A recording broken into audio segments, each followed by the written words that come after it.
Which serial killer disturbs you the most? Definitely Gary Ridgway.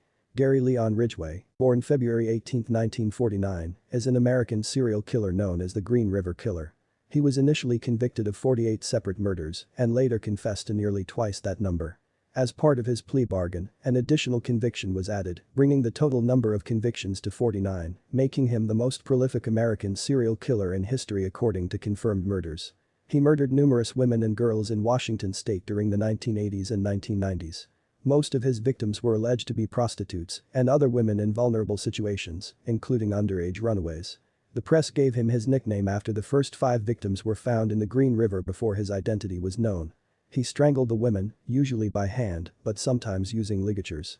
After strangling them, he would dump their bodies in forested and overgrown areas in King County, often returning to the dead bodies to have sexual intercourse with them.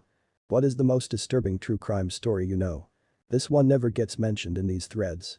Several kids were kidnapped and murdered in 1976 to 1977 in Michigan. The murderer would dress their bodies very nicely with freshly ironed clothes and then display their bodies like trophies in easy-to-spot locations, sometimes right in front of a police station. When one boy who was kidnapped, his mom was interviewed. She was an emotional wreck, obviously, and said she wanted her son back just so she could take him to get his favorite meal. Kentucky Fried Chicken. Several days pass and the boy was found, dead, displayed as a trophy with clean clothes and his belongings neatly placed beside him. When an autopsy was performed, they recorded the contents in his stomach. It was Kentucky Fried Chicken.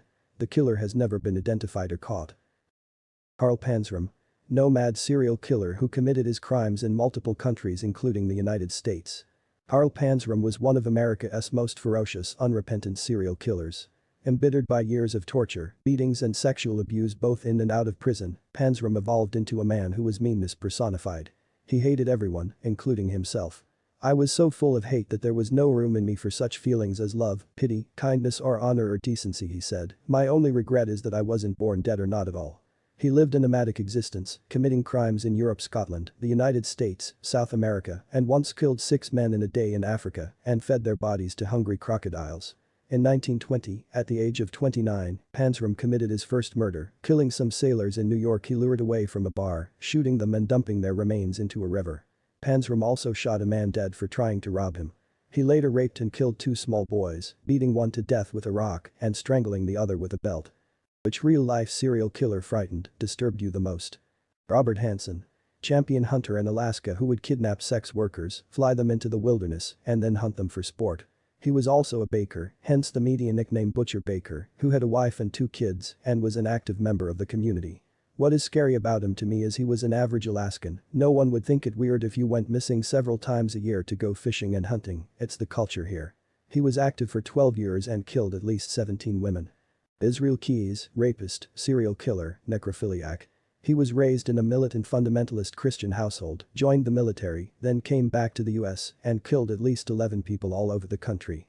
He went to extraordinary lengths to not be caught by choosing victims at random, killing far from his home.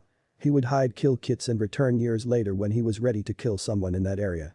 It's terrifying how he killed a woman in Alaska, went on vacation with his family to some Caribbean island for a few days. Flew back to Alaska. Took the poor woman's body and sewed her eyes opened and had her corpse pose with a newspaper that was a few days old to throw off law enforcement into thinking she was a runaway. Dismembered her. He then used her credit card in different states to show she was on the move. But that was what got him caught.